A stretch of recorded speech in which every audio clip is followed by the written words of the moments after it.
Pablo Neruda কবিতার আরেক নাম। মাত্র 10 বছর বয়সে তিনি তার লেখার যাত্রা শুরু করেছিলেন। তার বাবা কোনোদিন চাইতেন না তার ছেলে লেখালেখি করুক। তার বাবার তীব্র প্রতিবাদ থাকা সত্ত্বেও মাত্র 20 বছর বয়সে যিনি ইন্টারন্যাশনাল কবি হয়েছিলেন, সেই পাবলো নেরুদার একটি বিখ্যাত কবিতা দি ওয়েস পেন ওয়াজ নিয়ে আজকে আমি আলোচনা করব। স্পেন হলো পাবলো নেরুদার সেকেন্ড হোম। স্পেনের গৃহযুদ্ধ স্পেনের মানুষের জীবনে এক বিশাল অভিশাপ নিয়ে এসেছিল। রক্তক্ষয়ী সেই সংগ্রাম সমস্ত পেনকে একেবারে চুরমার করে দিয়েছিল। তারই প্রেক্ষাপটে লেখা এই কবিতা দি ওয়েস পেন ওয়াজ। তো চলুন এবারে আমরা কবিতা দেখে নিই।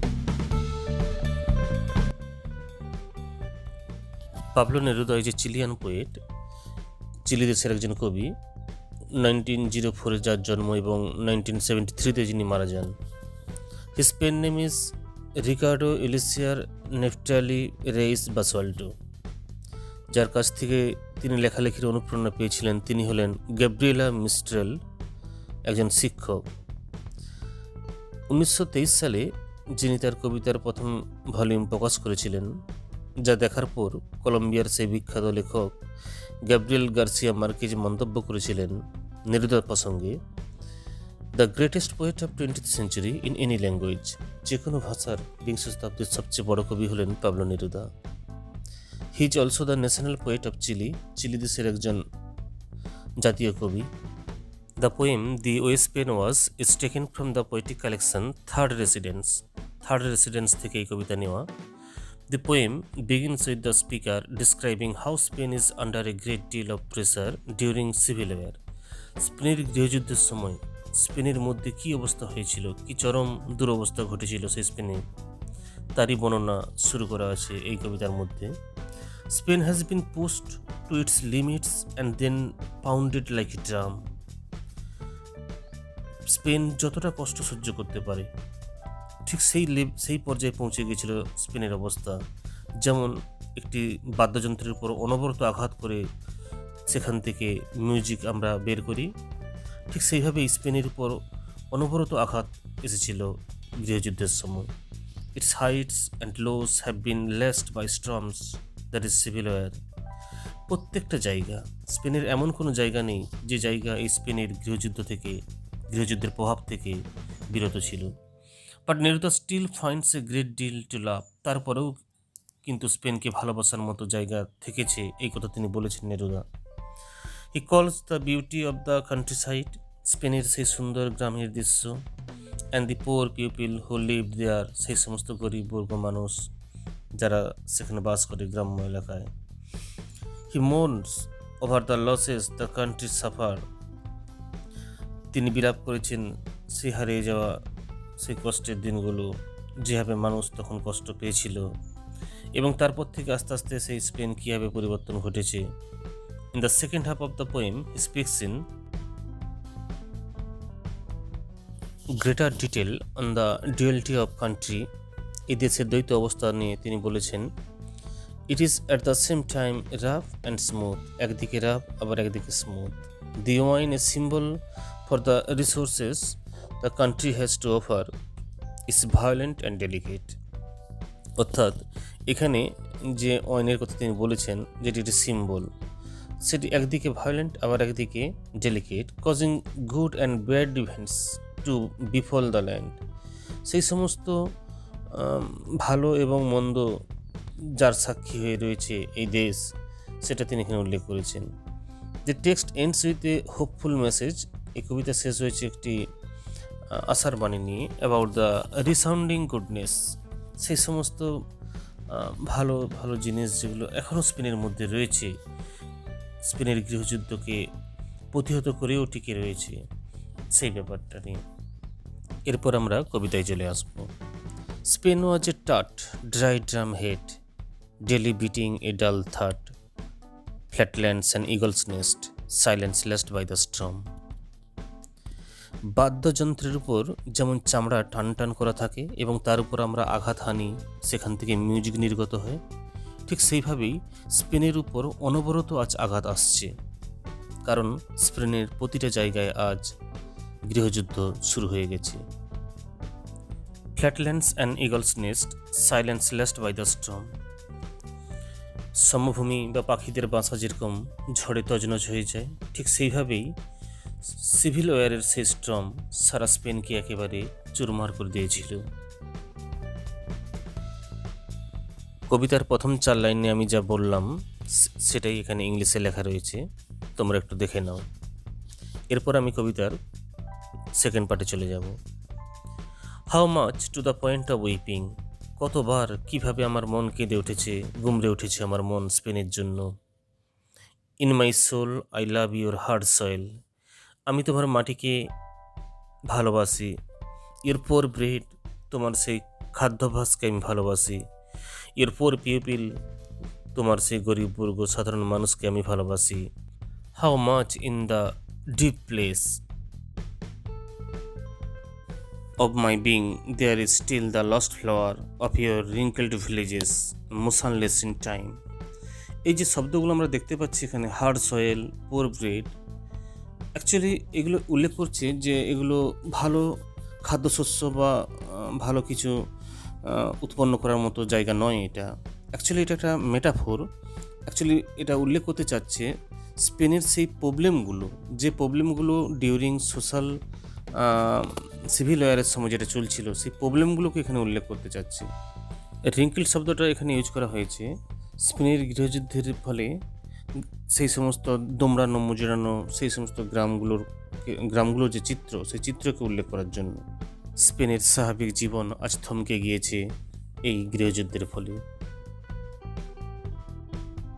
And your metallic meadows stretch out in the moonlight through the ages, তোমার সেই মেটালিক মিডোজ যেটা যুগ যুগ ধরে রয়েছে তোমার বুকের মধ্যে চাঁদের আলোর মাঝে। অর্থাৎ এখানে খনিজ সম্পদের কথা বলেছেন একদিকে তিনি, অর্থাৎ স্পেনের মাটির নিচে যে অফুরন্ত খনিজ ভাণ্ডার তার কথা বলেছেন।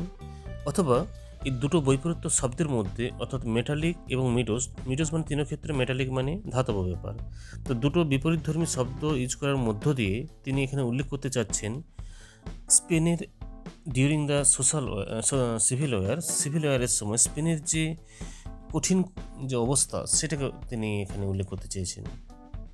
All your confinement, your animal isolation, while you are still conscious, surrounded by the abstract stones of silence. আজ সমস্ত স্পেনের জনগণকে কনফাইন করে রাখা হয়েছে, আবদ্ধ করে রাখা হয়েছে, যেরকম গবাদি পশুদেরকে আলাদা করে রাখা হয়। শুধুমাত্র ফিজিক্যাল ডিস্টেন্সে নয়, তাদেরকে মেন্টাল ডিস্টেন্সেও তাদেরকে রাখা হয়েছে।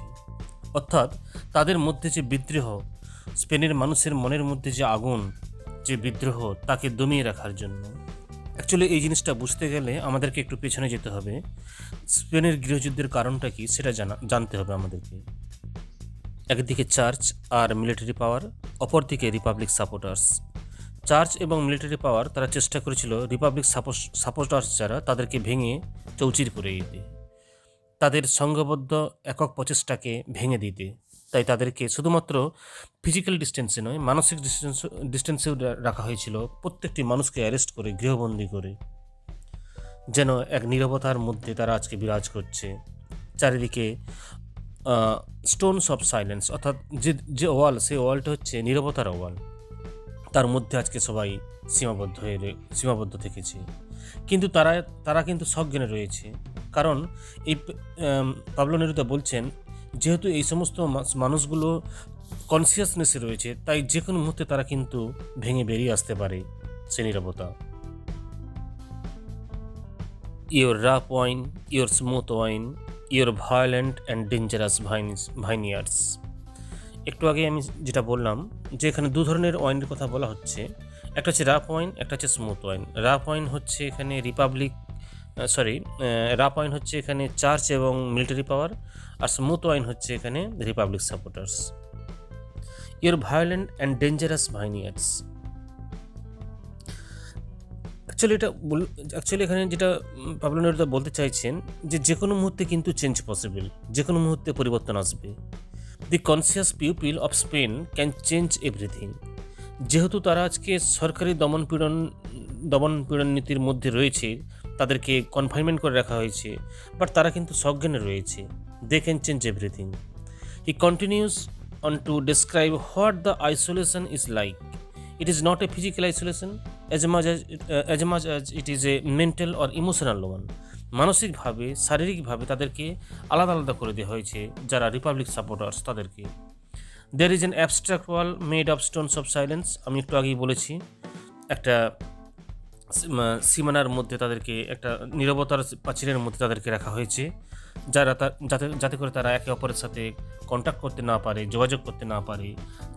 যেভাবেই হোক এই বিদ্রোহকে দমানোর চেষ্টা করেছিল চার্চ এবং মিলিটারি পাওয়ার একসাথে। It encircles the violent and delicate vineyards. There are two sides of Spanish life, one made of smooth wine and another of rough wine. The conflict between church people and military, that is rough wine, and republic supporters, that is smooth wine, affected the lives of the people very much. সমস্ত স্পেনবাসীর জীবন দুর্বিষহ করে তুলেছিল এই conflict. এরপর পরের পাঠে চলে আসবো। Solar stone pure among the reasons of the world Spain tracked with blood and metal, blue and victorious. Proletarian Spain made of petals and bullets, unique, alive, asleep, resounding. Through these final lines, Neruda speaks of something hopeful. শেষের কয়েকটি লাইনের মধ্য দিয়ে Neruda কিছু আশার বাণী শুনিয়েছেন আমাদের। He states that Spain is a solar stone, a part of the earth that takes in and gives up light, heat, and in some instances, danger and destructions. তিনি স্পেনকে সোলার স্টোনের সঙ্গে তুলনা করেছেন, যেটা হচ্ছে পৃথিবীর সবথেকে সুন্দর জায়গা, যা আলো বিকিরণ করে, তাপ দেয়, কখনো কখনো ডেঞ্জার, কখনো কখনো ডিস্ট্রাকশনও ডেকে আনে।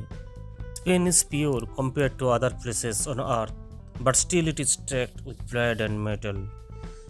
পৃথিবীর যে কোনো জায়গার তুলনায় স্পেন হলো পবিত্র ভূমি, তবুও এর মধ্যে রয়েছে সেই রক্তের দাগ। These elements run through the country like a vein through a stone. এই ব্যাপারগুলোই স্পেনের ইতিহাসের সাথে ওতপ্রোতভাবে জড়িয়ে রয়েছে। He makes specific reference to Plutonian Spain. তিনি স্পেনের সেই সমস্ত শ্রমজীবী বা কর্মজীবী মানুষদের কথা বলেছেন, or the working segment of the population, সেই সমস্ত কর্মক্ষম মানুষদের কথা বলেছেন। They are the people who are most clearly made of petals and bullets, যাদের মধ্যে